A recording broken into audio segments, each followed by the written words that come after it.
So I am an employee benefits consultant. My company is Group Benefits Designers. We were founded, oh gosh, over 40 years. 1982? Yes, 1982, over 40 years ago, by my father-in-law. He started the company because he saw an opportunity to help small businesses in the DMV as a benefits broker, because a lot of larger brokerages didn't, and I think still don't, pay a lot of attention to smaller companies. And so he saw it as an opportunity and started the company. And then I would say maybe 15, I don't know the count of this, but my husband and his sister started working with him, his children. And I joined the company about 7 years ago. Okay. Yeah. Tell me why you think that a lot of businesses or companies aren't really looking out for companies that have lower than 100 employees. Why are they being overlooked? I think that's a great question. I think a lot of times they need more help and assistance. Like the process is very similar, whether I have a client with 20 employees or a client with 80 employees or 150 employees. There's different maybe rules, requirements, or compliance that they have to do. But as far as figuring out the benefits package and their needs, it's a very similar process, and application's an application.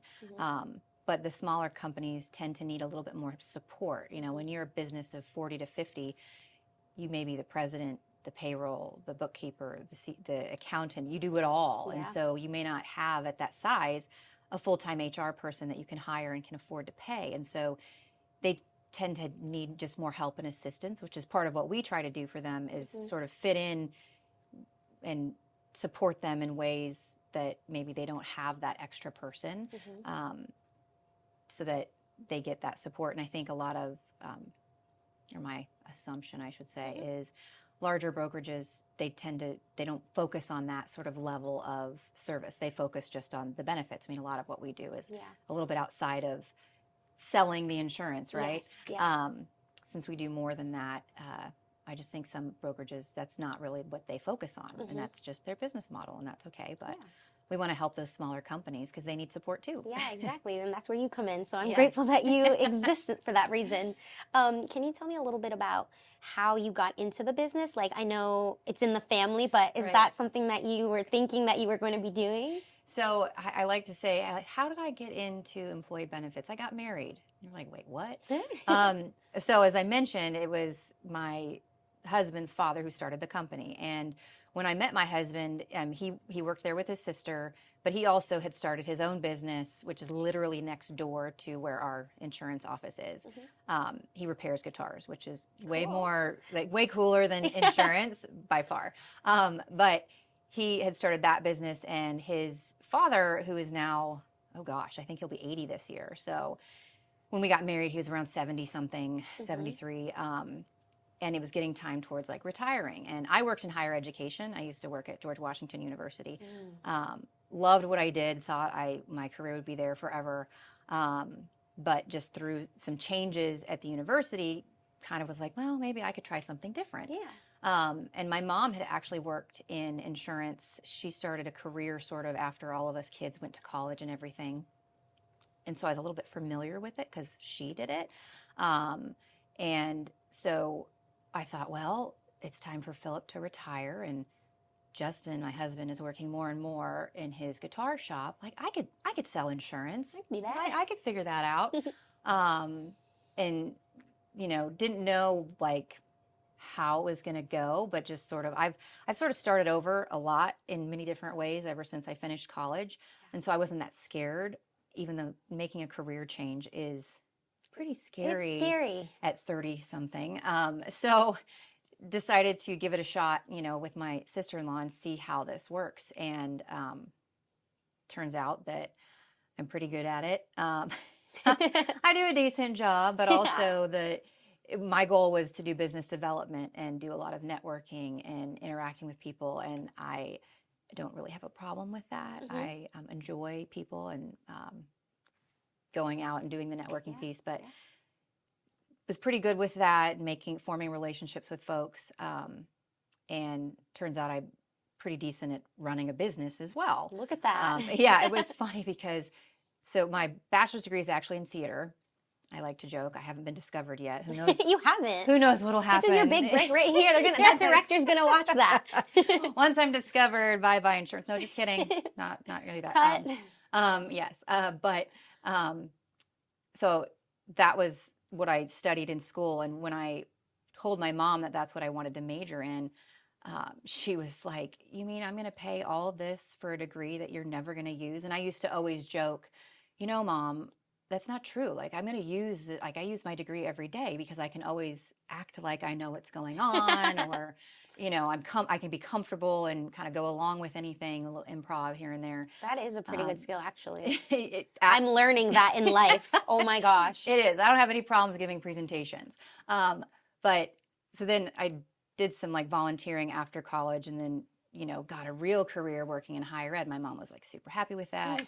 I was the head of a department at GW, and so I had a staff, and which is kind of like I see it now as like running a little business. There you go. And when I told my mom, okay, Mom, I'm going to follow in your footsteps, like daughter's going to do what you did. Aren't you proud?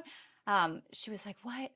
Like, what do you got to start over and do this. I'm like, Mom, actually, there's a lot of transferable skills, I think, to what I'm doing. And the rest I'll just kind of like figure out. Yeah. And I think I've figured it out pretty good. Good. And I think my background in education helps because insurance is confusing. Yes, it is. The insurance companies keep making it more and more confusing. And I feel like my experience has been, and I think a lot of people's experience, nobody likes the salesman, right? Like when we think of the typical salesman and what's always in all the TV shows and whatever, they're like the annoying salesperson. They just like pushy. Yeah, they sell it and then they're gone. And that's not at all like what we do. I'm like, okay, we're going to help you figure out what's best for you and for your team. But then I want to help explain it to your team, help them understand how does insurance work. And build a relationship with them. Yeah, and be there for the employees as well as, the decision maker. It's kind of amazing how many times when we give presentations for open enrollment and say, here are your benefits, here's how the plan works. And I always like to explain, we always get the explanation of benefits, and it says, this is not a bill. And you look at it and you go, well, it looks like a bill. Yes. Why is it saying that it cost $5,500, but then what's this allowed charge? And then here's my responsibility. And then I owe what? But it's not a bill. I like to explain that. And I always get people go, oh, nobody's ever told me that before. Like people still, I think, don't understand what it means to be a member. Like, even just the words, like all insurance companies, they call, if you have Anthem, Blue Cross Blue Shield, for example, they call you a member. Yes. And people, I think, don't think about, well, what does that mean? Well, it means you're a member of Anthem, Blue Cross Blue Shield, and so you get access to their discounts that they have prearranged for all the doctors in their network. That's why you get the whole, here's the cost, but here's the allowed charge, because that's what they agreed to accept. So I like to explain that to people. And that's, like I was saying, where I think my background in education helps, because I focus on the why behind things. Yeah. And when people understand why this is that way, it's a little less scary. Yes, for sure. So people are always scared of deductibles. They're like, I don't want a high deductible. And I'm like, well, let's look at it. This deductible is only applying to services at a hospital. The way I look at it, if I'm in an emergency room or I've been admitted to the hospital, something's really wrong with me and it's going to be expensive. So if I have to pay a deductible for that, I'm kind of okay with it, because there's a limit. There's an out-of-pocket max every year, but like I said, if I'm admitted to the hospital because I've been in an accident, something's wrong, and I need help, like, take my money, keep me alive, right? But if I'm going to just go to my primary care doctor or I need to get lab work, the deductible may not apply to that. I remember my first, big person job where I got my own insurance, and I would go to the doctor regularly, and when I would log into my account and see, I had a $1,500 deductible. Yeah. But I never, it always stayed $1,500. And it kept saying that I didn't pay anything towards my deductible. And I was like, but I had a copay. I'm like going to the doctor once a month and I keep paying $30. How am I not? Because going to the primary care doctor didn't go towards deductible. So you don't have to be scared of those things, but it's understanding, well, how does that work? You would be my favorite person explaining this to me. Oh my gosh. Well, I try. I need to make my my watch stopped making noise. There we go. Sorry. No, you're good. I didn't even hear it. I totally forgot to turn off my phone too, but hopefully they're attached and now that won't ring either. Yeah, no problem. That's what they say they work, but I don't really know if it works that way. We'll find out. It's all good. Yeah, we will. If somebody calls for sure. Cut. No, I'm just kidding. And what kind of benefits do you offer at? So group benefits designer. So we work, like I said, with just employers. So I am a licensed life and health agent, and we work with group insurance. So when you work for somebody and they say, here's your benefits package. So medical, dental, vision, life, disability. Sometimes there's additional, like we'll work with AFLAC reps or other, those are called worksite benefits. If companies are interested in those. Sometimes we help our clients figure out other things that might be in that benefits package, but aren't necessarily something I sell. Like we had a client who wanted to offer pet insurance. I was just about to ask you about that. Yeah. So we don't, it's kind of funny because pet insurance actually falls underneath property casualty insurance. Oh. So, and I don't have a property casualty license, so I can't sell it, but we worked with our client to find somebody who could sell it. And so they still got it and they offer it as, like I said, part of their benefits package. So it's all things in that minus retirement. Gotcha. I don't do any retirement financial planning. That's a whole nother set of tests that I always joke, I'm not taking those tests. Have you ever thought about making like a YouTube channel or something on social media explaining about like the deductible and like misconceptions? Because that would really be something that I think people would love you for. Yeah, it's so fun because everybody's like, makes videos these days. And Yes. I watch them. I mean, I have Instagram. I'm not a TikToker. Me neither. I'm never going to do TikTok. But Instagram and Facebook, I'm of that age where Facebook is my thing, but I know it's not for, I guess, younger people is now, well, it's not even Snapchat anymore. I don't even know what it is. It's I different know. thing. Anyway, so I have, like, for a while I was trying to do videos just like on my LinkedIn, and I sort of, I mean, the simplest like minute and a half video, maybe I'm too critical. Like I recorded it like 50 times. Yes. So I probably just need to do it more and get more comfortable with it. Cause I mean, I agree with you. I think it probably would be helpful, even just the simplest concepts. Yep. Cause it is so confusing. Yeah, I watch those all the time, and I like bookmark them and save them. And I'm like, save it to my husband. Like, they broke it down, but can you explain that to me also? Yeah. I think that would be so good. Like, people would like love you for that. Be like, this girl explains my deductible, my insurance. Like, holy moly! Like, follow this girl. She's knowledgeable. I think that would be something really good to. And you got that theater in you, you know? Yeah, try it out. Maybe too bad directors would be like, hey, so this is me. I'm not pretending to be somebody else, but I'm on film. Like, can you still use it as my reel, like for an audition? Yeah, you could give the information to someone and they could do it. Something like that, I think. You know, I don't know, but I really do think that there would be a good market for that because a lot of people wonder, they're like, okay, I have this, but what does this mean? And on social media, people go on there when they're like bored or they don't want to read the manual. They just love that fast, short content format of it. True. And it's so funny because so many people, like insurance companies give you so many resources that oftentimes if you don't specifically look to see, I call them the bells and whistles. Like, what are the bells and whistles of my health insurance? Different companies have different things. Like all of them pretty much now have video visits, but a lot of them have like wellness benefits or where you can get rewarded for doing physical activity. Like United Healthcare has some products where you can literally be paid up to, I don't want to quote it in case I am remembering it wrong, but they used to have a program that they called Walk It Off, where like you could literally get an Apple Watch and then walk it off as long as you reached certain goals. You didn't have to pay them for the Apple Watch. Whoa. Yeah. I love if you that. didn't meet your goals, then they'd be like, okay, you didn't do it. Here's your bill. I love how I have United Healthcare and I did not even know about this. I probably saw their email. I was like, delete. Yeah. Darn it. Check that out. But you can log in and they have, I think UHC also has Rally. So does Kaiser. But like Aetna for a while, and I think they still are, we're connected to like a fitness platform. So there's lots of things you can do. Even in Kaiser, like you can get discounts on fitness equipment. But if you don't look for it, you don't know. And so many people never log into their member account. I actually do, okay? Well, that's good. That's good because that's the way, I mean, that's the best way to find what doctor is in network because your account knows exactly what plan you have. And so when you go through it to search, it'll only show, and it'll say in network versus just going to like the public website. Although I will say sometimes it does need to get updated because you always just call. I just say check, but always call too, right? Yeah, no, I agree. Always call because it's a lot of information that they have, and if sometimes doctors can change their mind, and they could have changed it the week before you looked. Yep. And it's impossible to update everything that quickly. Yes. That's not to say that there might not be somebody on there who should have been removed 6 months ago.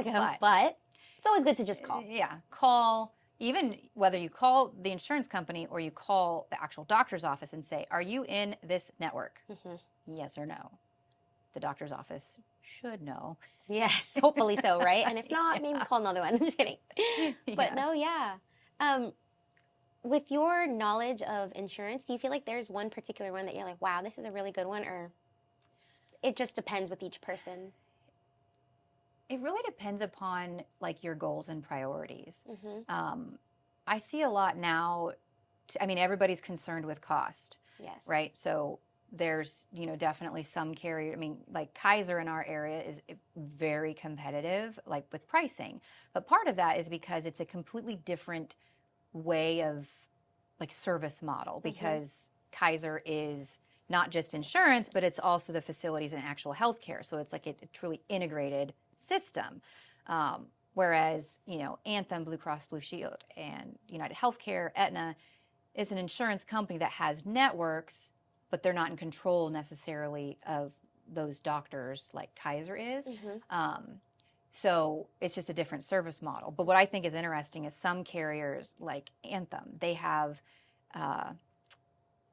everybody has a bunch of acronyms, but patient-centered medical home, or they have like designated special doctors, like ones specialists or something? no, they're like primary care doctors, but that are in a special category. I wish I could remember the name for it, but where if you go to that primary care doctor, which probably has additional either agreements with them or whatever, it costs even less to see them. So that might be a $15 copay. And then just a regular PCP that's still in their network, but isn't one of their designated patient homes or whatever they call it, it's $30. And then a specialist will be $50. There's so much little like fine print. And yeah, United Healthcare does that too, with like they'll have a designated network and then regular network. So if you go to the designated network for some place to get lab work, it's going to cost less than just regular network. Well, if you don't pay attention to those things, you don't know. So anyway, back to your original question.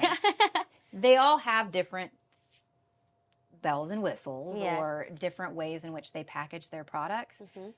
So for us, it's really like when I'm working with a group, especially even like a new client, is trying to figure out, all right, well, what are your priorities? Where are your employees? Are they all in Virginia or the DMV, or do you have some that are in Pennsylvania or Missouri or other parts of the country?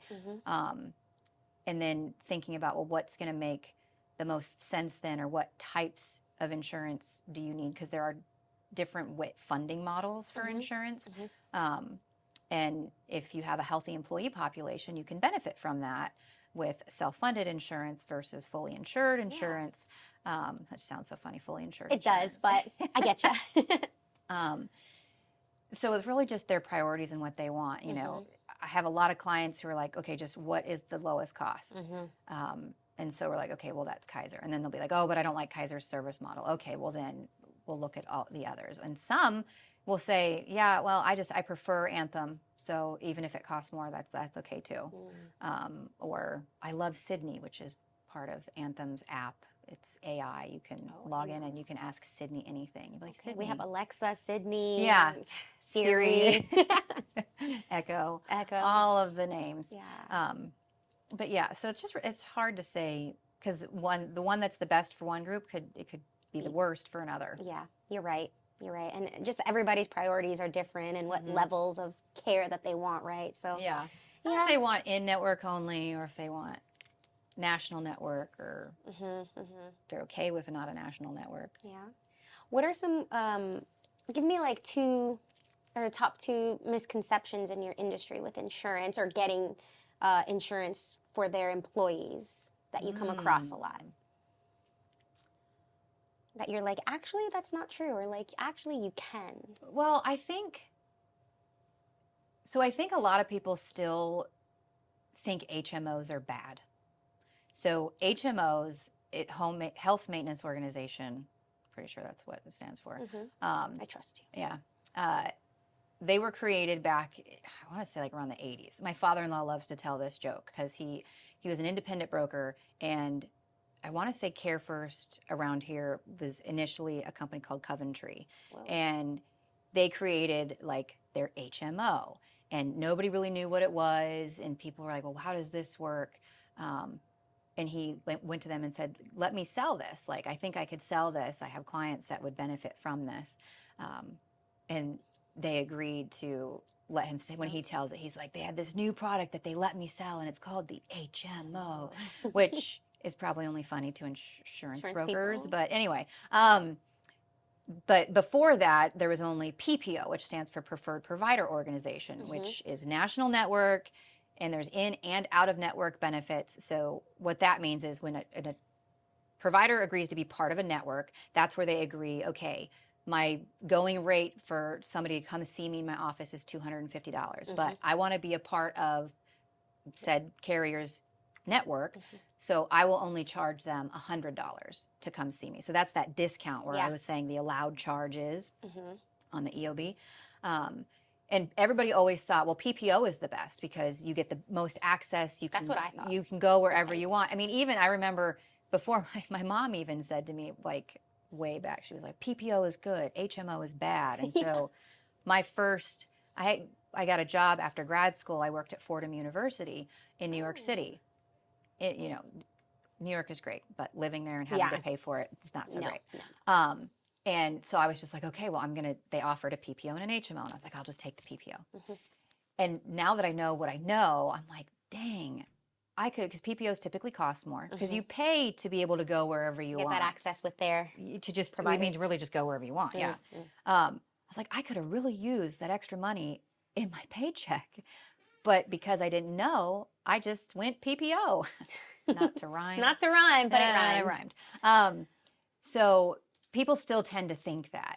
And there's different types of HMO organizations, or because an HMO is typically a smaller regional network. So you can only find an in-network doctor in the area that you're in, right? So like it may be within the DMV is your regional network. Yeah. So they...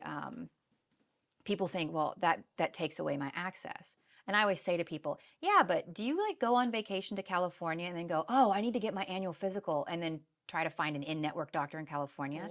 No, nobody does that. Yeah. Emergencies are covered no matter where you are. Yeah. So whether you're in network or out of network, you just go to the emergency room if that's what you need, right? But we don't usually get regular care. You know, urgent care is one thing if you are on a vacation and you get sick. Yes. Whatever. But nowadays you can use a video visit. You can still talk to your doctor back wherever they are and get, dang it, I knew that would happen. Okay. That's okay. Do you want me to hang that off? It's probably in the main pocket pass it, somewhere. Pass it for us. Yeah. I'll pass it. It's just sorry. No, you're good. My watch. I was going to pass it so you don't have to walk all the way. Oh. There you go. Just shut that No, you're good. You're good. Okay, I'll use this. Was it me? No. I was about to be like, Dulce. All right, where was I? So So people, you don't go to the doctor when you're on vacation. So I'm like, if you live in Virginia and you work in Virginia and you're here, then having access if you're in network is only within this region, that's not bad. And oftentimes the HMO plans can cost less because to have that access and be able to go to a doctor all over the country, it costs more because the insurance company, usually their agreed fees, the discounts and things they work out with those providers, pay higher in that PPO network. So it costs them more. That costs you more then in your premiums. I mean, and I've had clients who are like, well, I want to be able to go to a doctor wherever I want. Like I have weird neck issues and I want to go to a neck specialist in Cleveland. Okay, well then that makes sense. We want to have a plan that's going to give you in-network access all over the country if that's what you want. So maybe back to my original, what I was getting at was, so a lot of people still think like HMO bad when you explain it and you understand how it works, you might go, oh, well, yeah, I'm not going to go to the doctor on vacation, or all my doctors are in this network. So that makes sense, and it's going to cost me $100 less a month. Yeah, that makes sense.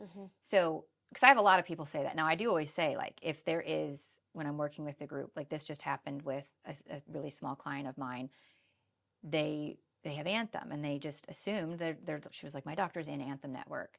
Well, she found out that the doctor's in the PPO network, Oh. not the HMO network. So I always try to tell people, if there is a doctor, like, let's make sure that who you need to see is in the network that you need, so that you're not paying out of network costs, because having out of network benefits are great, especially for people, I like to say, with a lower risk tolerance, where you're like, I don't know what's going to happen to me. I'm generally healthy, but if something bad happens, I want to be able to go to Mayo or Cleveland Clinic or wherever you need to go if you have a serious illness. That's fine, and that can be what out of network benefits are for, but nobody should ever be using their out of network benefits unless it's that sort of a situation, is my view on it, because nowadays most out of network benefits are, well, they're separate completely from your in-network. So if you have an in-network deductible, your out-of-network deductible is separate. Yeah, it's different. So if in-network it's $2,000 and out-of-network it's $10,000, the $2,000 you pay in-network does not count towards the $10,000 you pay out-of-network. It's so hard because you're never gonna like reach that sometimes, depending on what plan you have. Yeah, and typically, I mean, most people don't reach their deductible. I mean, some reach it every single year, or they reach the out-of-pocket max because, you know, just for various conditions that they might have. But and I just lost my train of thought. Oh, you were just saying, like, in comparison to that and HMO, PPO, HMO is not bad. Yeah. And some people who are using their non-deductible or what was it? In-network, yeah, and then out-of-network. Yeah, you reserve out-of-network for the emergencies, because out-of-network, I mean, a lot of deductibles are 2 and 3 times whatever your in-network deductible is, and then out-of-pocket maxes out-of-network, they can be, I mean, it can be $20,000, $30,000, $40,000. And usually the benefits out-of-network is a co-insurance. That I would say, back to that first question of what are the 2 big misunderstandings, would be co-insurance versus copay. But out-of-network, a lot of times it's 50% co-insurance, which means whatever the charge is, you pay 50%, and the insurance will only pay for 50%. But even in-network, a lot of people are scared of co-insurance. And I get it, because when you're like 20% co-insurance, well, 20% of what? And a lot of times we have no idea. That's part of all the stuff that's been going through Congress about the No Surprises Act. And like, people need to know, how much is this going to cost me, so I don't get the surprise bill of however much after I get the surgery or whatever. But co-insurance isn't necessarily bad, because, you know, you could, let's say you need to get a strep test, which would be classified as lab work. If you have a plan that has a $30 copay for lab work, you're going to pay $30 for that strep test. Caveat, I have no idea how much a strep test actually costs. These are just examples. These are just examples. And I know when I worked at GW, it was like $7 at the health center. Oh, wow. But maybe that's because it was the health center. I don't know. Anywho, but let's just say a strep test is $50 normally, right? And you have 20% co-insurance. I should have said 100. That's easier math. But it would be $10 would be 20% co-insurance, right? No, you're asking the wrong girl. Yeah, it's less than that. Let's say 100. Yeah, so let's pretend strep test $100. Your co-insurance is 20%. Yes, you're going to pay $20 for that strep test, whereas the copay was $30. So in that situation, and I'm not saying it always works out that way, but that strep test costs less if you had co-insurance. But it still is scary when you don't know the percentage of what. But I don't think, even when I've talked with people, like when I'm looking with groups who are really concerned about that, like, well, how much is this going to cost? We always, my business partner and I always say to them, well, look at the out-of-pocket max. Think of that as your insurance on your insurance. Like, you always have to pay the premium. Every month that's gone. It's just gone. That is what it is. But if you're worried about, well, what if the bad year happens and I need to have a bunch of surgeries, or heaven forbid I get diagnosed with cancer or some other disease, or, you know, look at the out-of-pocket max, because then that's the most you will be out paying those co-pays, paying the co-insurance, paying that deductible. And then once you reach that out-of-pocket max, they cover the rest 100%. Sounds like you've done your homework. A little bit, yeah. I've had some calls. I'm not the best, but I try to understand. I'm sorry. No, don't be. I mean, I think it's great, because a lot of people don't even bother to try to understand. And that's when I think people get into trouble, and then they also get very angry and frustrated about it. Yes. And it's hard to say, well, you have to, gone are the days where insurance cost $80 a month and everything was covered. You know, that was, I mean, maybe that's how it was in the 80s. I didn't pay for my insurance then, but that is not at all how it works anymore.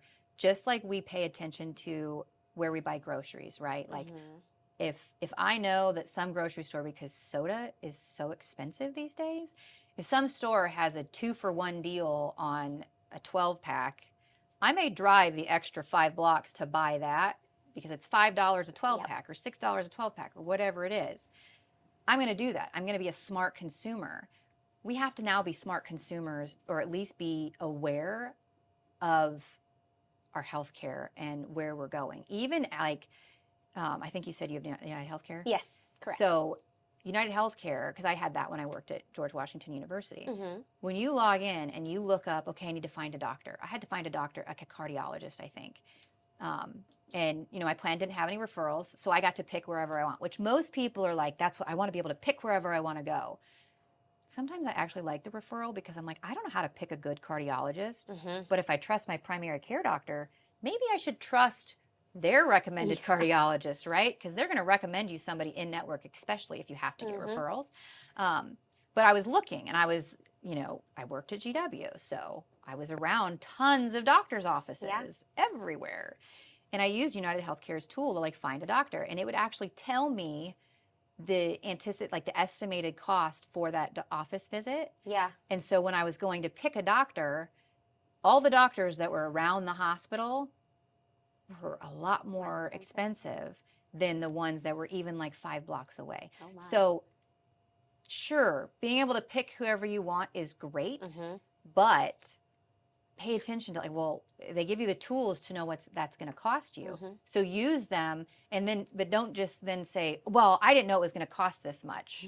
I mean, that's the thing that's frustrating. I get it. Insurance is frustrating. I don't want to come off like, no, I'm in love. You know, I have my issues with insurance too, but you've got to understand how it works. It's not just this evil, because if you understand what you're doing and know how to utilize those tools, then you can make smarter decisions. And that's where I say we have to be good, like smart consumers of our healthcare when we're making those choices.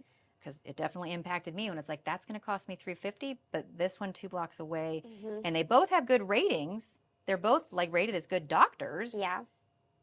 So I'm going to go to the one that costs less. Exactly. No, and I used to work in like the healthcare as like front desk and stuff, and there were a lot of people who were very confused, and I tried to, like, there was one situation where I was telling them, like, unfortunately we're not providers with your insurance, but they're like, but I'm paying for this monthly, and they're like, you should take this insurance. I'm like, I understand. I don't make that decision. Exactly. I'm like, they didn't understand that. I was just like, I'm like, you're yelling at me, and like, sir, just read your fine print or call your insurance, because I can't, you know, but that's why it's important to have people like you to help explain that, and help the employers also teach them so they can explain that as well to their employees. So thank you for what you do and your services, ma'am, because they are needed for the world. Well, I try. It's something else related to that is just anything at a hospital costs more.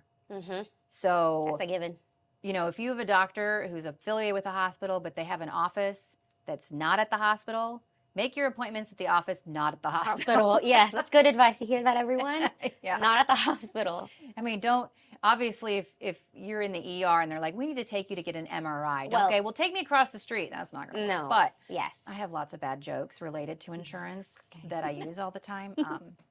I like bad jokes. I like dad jokes. Dad jokes. I have a book, a table book or whatever of dad jokes that my husband brought. And I was like, okay, I'll give it to you. It was funny, but it was corny, but it was funny. Okay. I mean, they're so great because everybody laughs at them. Break Even if the you're ice. like, that was so dumb. Yes, It's still funny. No, but you're funny. I don't get the dad jokes vibes from you. I try. I do have some good ones. But you can say one if you want. Okay. No pressure. What happened to the rainbow when it got arrested? What happened to the rainbow when it got arrested? Oh my gosh. I know it's going to be something so easy that I'm like, what? When it got arrested? I don't know. It went to prison. Girl. But wait, it was a light sentence. Oh my gosh. The gift that keeps on giving. Oh my goodness. Do you look these up, or you're just like... It's Instagram. Okay. There are these two guys. I don't remember their name, but they're two friends that literally kind of get dressed up in my mind like ridiculous like dad outfits. Yeah. And they're sitting on a dock and they're drinking coffee. And I think they're literally trying to tell each other bad dad jokes to see who breaks and who laughs. Yeah. Because sometimes you see them and then they're like, oh, that was a good one. And they laugh. But Yeah. they try to just be straight-faced Straight-faced. and tell these like, it was great. You know, like my doctor said I had a hearing problem. Oh, how'd that go? I haven't heard from him for months. Like, oh, well. Cute. I love that you like have those in your back pocket. Love that.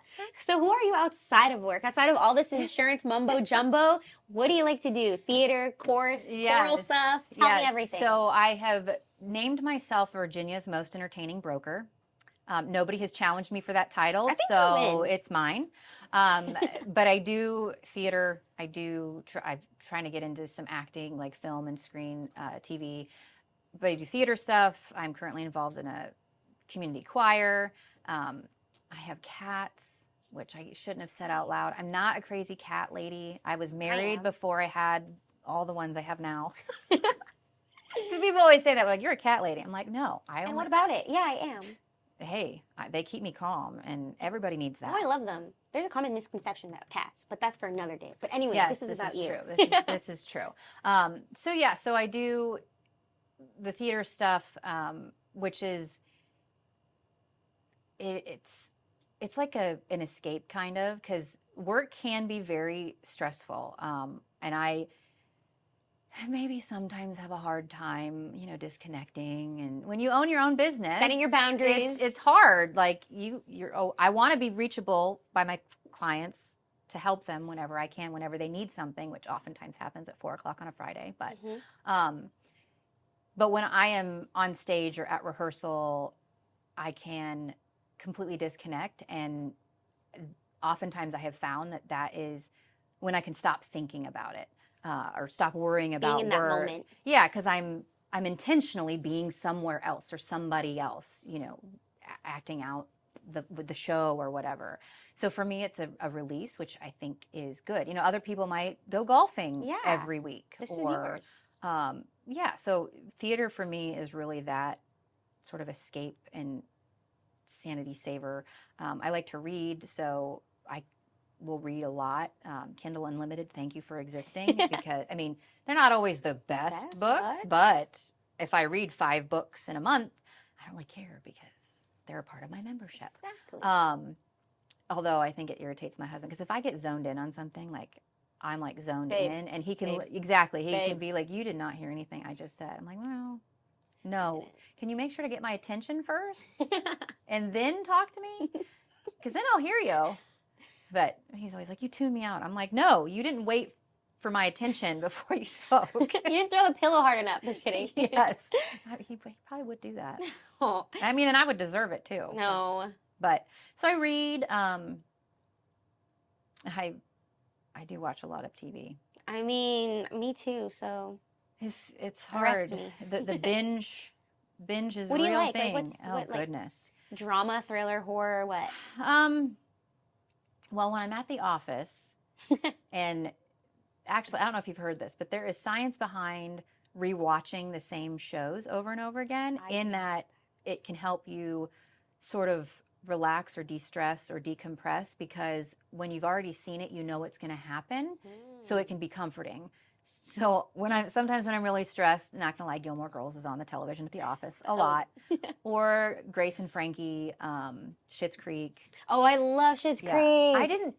I'm like the queen of when it's on TV. I hated it. I was like, this stupid show.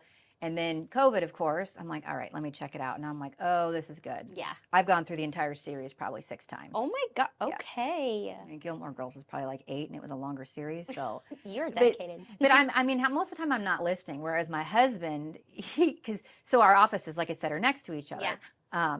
And he's mostly in the building next door doing his stuff, but he'll come, we call it the shack, because it's literally just 4 walls. Mm-hmm. It doesn't have running water or bathroom, so his bathroom is in our office. Okay. So he comes over quite often. That's where we have food and everything, and so he'll always hear. It's like he magically times it. Like when I'm watching Schitt's Creek, like the bump bump bump, that yes theme or whatever, Yes. he'll always hear that. And so he's very good with like whistling or making sounds or doing voices. And so he'll come over and he'll be like making the noise too. And he's like, that again? Can you switch it up? So sometimes it might be Seinfeld, which I also never watched when I was on TV because I thought it was dumb, and now I can appreciate it. I feel like I'm in that phase. My husband's like, watch it. I'm like, no. I feel like it's harder to get into, but I'm not really paying attention, so it's fine. Okay. But I don't even know like new things. I try to watch everything. Stranger Things. I'm just kidding. Yeah, I watched the first 2 seasons of that, but then I felt like it got too strange. Well, stranger things have happened. As ironic as that is. Yes. It got too strange. No, it's weird. Like, anyway. Yeah. I used to be huge into Grey's Anatomy. I did miss a thing. I had all the box sets they came out on DVD. I had them all. I have the Grey's Anatomy board game. Yes, I am that person. That is cute. But I refuse to exist in a world where Derek Shepherd does not. So I have never seen the episode or episodes where he dies, and I will not watch them. You will not watch it? Nope. I have seen some of them since he has passed, but I don't regularly watch it like I used to. I used to be like, all right, it's 9 o'clock Thursday, let's go. I'm not like that, but I have watched it a little bit. But you're like, I won't go there. Derek for life. Aww. Like, he's not gone. You are a theater girl. You just like love your little shows. Yeah, I do. I like McDreamy. I like Patrick Dempsey all around. Okay. Anything Patrick Dempsey. You're just like, sign me up. Pretty much. Pretty much. Even him, I think in the new Ferrari movie, he's got like white hair. I'm like, you still look good. I think I saw that with my brother. Yeah, he's just dreamy in real life. Husband, cover your ears. I'm just kidding. I'm kidding. Oh, he'd be like, yeah. It's funny. My husband doesn't get jealous at all, which kind of irritates me because I'm like, could you get a little jealous about it? Like, that guy was flirting with me. Like, okay. Did you know? And he's just like, yeah, okay. I guess I'm like, I'm glad you're so confident. He has every right to be confident, but yes, but he doesn't when a I'm little jealousy now and there. It wouldn't hurt. I know, but it doesn't bother him when I'm like, all right, well, honey, just so you know, if Matthew McConaughey walked in the door. It's over for you. Yeah, we might have to talk. No, just kidding. Maybe don't put that in. That's fun though. It sounds like you guys have like a cute little relationship. I love that though, where you can like joke around and like have that little banter. It's fun. I do that with my husband too. It is fun, and he comes to all my shows, and some of them, like the first one I ever did when I got back into theater, I played a French character, and so some of my lines were in French, and one of them was "Mon Dieu." And he'll just pick up on different things, and so then sometimes he'll just randomly be like "Mon Dieu," like yell it throughout the house. No. Or other things like from shows that I've done, which is just kind of funny, but that's just sort of that would scare me if I'm like cooking. He's like "Mon Dieu," I'll be like, don't do that anymore. No, or he'll walk in the door and he'll be like, "Oh, mon Dieu," or if I'm like, "Crap," he's like, "No, mon Dieu." Oh my goodness, I love that. Yeah. If you could give any advice to somebody who's transitioning from one position to a whole completely different one, what advice would you like to give them? Oh, so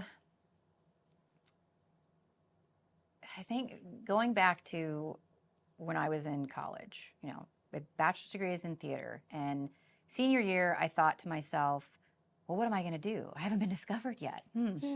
Maybe I should have gone to school in like New York for that. But anyway, so I was like, I need a real job, quote unquote.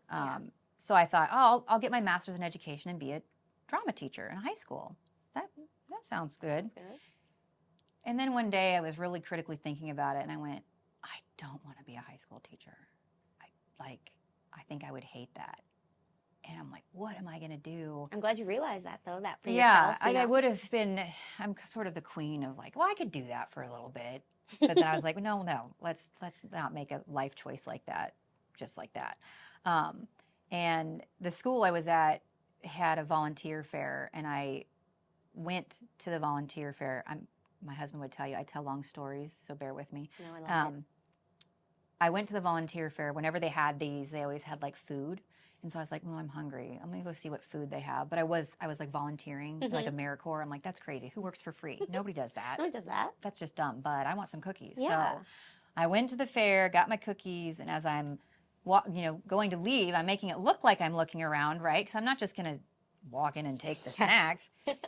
And I literally bumped into this older woman and I almost knocked her over. And I was like, you know, I kind of helped steady her. And so I was like, well, now I have to talk to her because he almost took her out. So I'm talking to her and she's telling me about this volunteer program that was in Baltimore, which I'd never been really, I'd been to Florida. I'm from Nebraska originally. So Baltimore, about the farthest thing from anything I'd ever seen in my life. Just like the city. Like the first time I saw a row house, I was like, is this a project? And somebody was like, no, that's a row house. Because the town I grew up in, we didn't have projects. Or row houses. So anyway, she's talking to me about it and I start feeling like, oh, like I gut intuition feeling. I'm like, oh, I think I should do this. I don't know. And I was super scared of taking that step and moving halfway across the country away. Like I thought I would never leave Nebraska. And I was like, what if it's the wrong choice?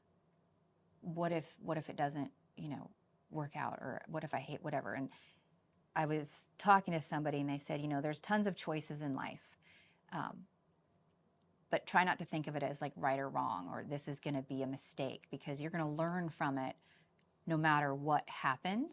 You know, maybe you're going to learn that you don't really like Baltimore and you don't want to be there. Or maybe you're going to learn that Baltimore is great and you want to stay on the East Coast for the rest of your life, or that whatever you do there is going to teach you something. And so I think for people in transition, like, it's scary, but it's never too late to make a change. So if you do make a decision and you make a transition, and, you know, just like me with the insurance, moving from higher ed, which I never thought I'd leave. And I had no concept of what the business world was like. I thought they were like separate universes. And then I got in the business world and I was like, okay, it's not that different. But until you get into it, you're not going to know if it's going to work out. I didn't know insurance would work out. And for a while I thought maybe this isn't going to work and I need to figure something else out. But, you know, and rest is history, as they say. Obviously it did. But if you do make that change and you're like, you know what, I don't know if this is right, you can still make another change. It's still, you know, it's the choice. It's not right or wrong. It's, okay, so I learned that selling cars is not my thing. That's right. Now maybe I'll go and do this, or I'll start my own podcast, or, you know, whatever it is. And I also think too, like for me, my concept or understanding of the business world was completely wrong. Number one, don't base what you understand of life from movies and TV. Noted. Yes. When I moved to Manhattan, it was not like Sex and the City. I'm just saying. I love that show, but yes. I do too. But it was not like that. No. Maybe if I had made like $300,000 a year, it would have been like that. But I don't even think my starting salary was over 50. It was like, it wasn't even over $40,000. So anyway, I digress. But you're going to learn things and it may be completely different and surprise you and be way more fulfilling. Like I said, I'm pretty good at running a business, but I'm also really good at insurance. I'm good at working with people, and I think I'm really good at helping to explain insurance so people get it. I just got a new client about a month ago, and he said, he goes, I hate insurance, and I think it's stupid, and I don't like it, but he goes, the way that you have explained this, I think you've converted me. See, I think it's okay now. And I was like, all right, well, then I won. You did. So. Yeah, this is why we need you online, so you can convert all those people, like, with one video, like it goes everywhere in the world. I don't know. I could try. Or, I mean, I do like explaining the bells and whistles, because nobody looks at those things. Yeah. And I'm like, you can get a free, you know, they can give you money. They'll pay you. Even now, who is it? I think it's still United Healthcare does a thing where you literally can earn money for being active. I need to get on that.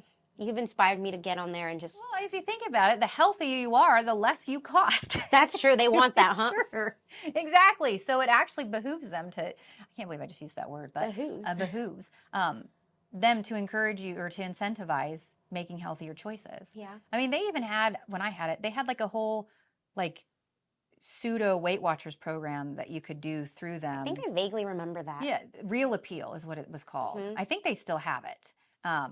But they sent me a scale. They sent me all this, like this book. They sent me exercise bands. I had a coach. I went through this program, and I didn't pay extra for it. I mean, it was included in my insurance. That's beautiful. See that, everybody listening? Log in, make your password and your email, and see what kind of little perks and surprises there are for you, because you could get a free scale. You never know. You could. Yeah. You never know, right? Some dental insurance companies give you discounts on like electric toothbrushes. There's one that even gives you a free electric toothbrush. Girl. Okay. And then they reward you for brushing your teeth. You're making insurance fun. That's enough for today. No, I'm just kidding. And then I have one more question. For any listeners out there who own businesses and are inquiring about it or having doubts, like, I don't know, my business is not big enough or I can't afford that. What would you like to tell them about your business, if like why they should come to you? Well, so Group Benefits Designers, we are a boutique firm, and I don't just say that word because it sounds cute and it's like a, catchword or a fancy word, boutique. But it's me and my sister-in-law. Right now we have maybe 75, 80 clients, and we're not trying to grow to hundreds and hundreds of clients. We really take pride in existing for our clients and try to feel like they're part of our family, or we're part of their family. Like we think of ourselves as like a missing piece to fit into their puzzle. So every relationship we have with every client is different. Some we talk to once a week, some we talk to once a month, some we talk to once a year. Some I get emails from every single day. And they reach out to ask any and all questions because they don't know, well, what do I do with this? Even things that I'm not part of. I have a client. She's like, I know this isn't your thing, but can you help me figure this out? And I do, as long as I can figure it out. And sometimes I have to say, yeah, let's find somebody else who can do that. So for people that are looking for more help and assistance, or somebody who's really going to take the time to explain it, who isn't just going to sell it and then be gone, that is what I feel like we specialize in, is, like I said, being that extra piece for those groups who just need some more support, especially because if you don't have an HR professional, I mean, if you have 80 employees or 50 employees and you're still your own HR department, that can be, I mean, it's all challenging and difficult, owning a business. And there's no really rule book except for like US law. And who reads that? Just lawyers. That's about it. So I would say, I mean, so companies that are looking for that or want to really know and trust that their broker is doing what they should be doing. I mean, I just met with a potential client who was unhappy because they found out that their existing broker, which is from a larger brokerage firm, told them that they shopped their benefits. They got a 70% rate increase. Oof. Told them they shopped their benefits, but found out that they didn't really. And so they were stuck with the carrier they had. And they had to switch from self-funded to fully insured, which could be a whole other podcast. So we're not going to talk about that. But, and as they're talking with me, I was sitting there going, I don't even understand if your rates were that on self-funded, which usually cost less than fully insured, but yours cost more. I don't understand why you were on that product to begin with. Why did your broker put you in there? Yeah. I mean, and that's not to say, I'm not trying to there could have been a reason at some point in time where it did make sense, but from the outside looking in, it looks a little crazy. And that's what I think the difference between working with a smaller brokerage and like the large nationwide firms. Sure, maybe they have an entire compliance team on staff, or they have lawyers on staff, or let me just go ask the lawyer. I don't have that. So I still support my clients by like, well, let's, I do a lot of networking. I have connections. Let's ask this person, or I know this HR consultant. So we still support our clients in that way. But a lot of the larger brokerages, when you are smaller, that, earlier you asked, like, what's the difference if you're under 100? For them, they just don't give them a lot of attention. Like I will not say the names, but some of the larger brokerages that a lot of people like myself that have businesses, my brokerages like mine, have sold to. Because there's some benefits. You get, certain platforms, or like I said, access to maybe a lawyer on staff. But if they're all their groups that have 100 or maybe 150 or fewer employees, they get a 1-800 number to call when they need help and support. And it could be any number of brokers who each year helps them with their renewal. They don't get the same broker. They don't get to really build a relationship with that person. And it may be somebody who's new. And we all started out somewhere. I mean, I started out learning all about this 7 years ago. So I don't fault people who are newer. Yeah. But, when you want an expert to help guide you, you may or may not be getting that with a larger brokerage if you're smaller and they have you with a newer broker. Yeah. I can't, that may not always be true, but what I have seen is that doesn't always work or work out to your favor, even though it might sound great. And now I'm rambling, so I'm gonna... No, you're good. Where can people glad you find... can edit this. Yes, I can. Where can people find you or find more information? Your website? Yeah, so our website, so it's pretty simple. Our company is Group Benefits Designers, so our website is actually GBDINC, but we're a .net. We are not a .com. Okay, .net. That is the thing. It always gets people. Oftentimes they'll be like, website's down. Did you get my email? No. Well, I put .com. So yeah, we're one of the .nets. But it's just the www.gbdinc.net. Of course, I'm on LinkedIn. People can connect with me there. But yeah. Okay. Perfect. Thank you so much for coming on here and giving us a lot of good tidbits and information on that pesky little insurance that we love, but we have trouble understanding. It's a love-hate relationship, right? Yes. I need you, but I don't have to like you, right? Right. And I don't have to read that 500-page manual on you or whatever. But if you do read those things, you might find some things that you do like, and you go, oh, wait a minute, maybe you're not so bad. You just gave me an Apple Watch. I don't know. Woo! Thank you so much. Thank you. Yeah.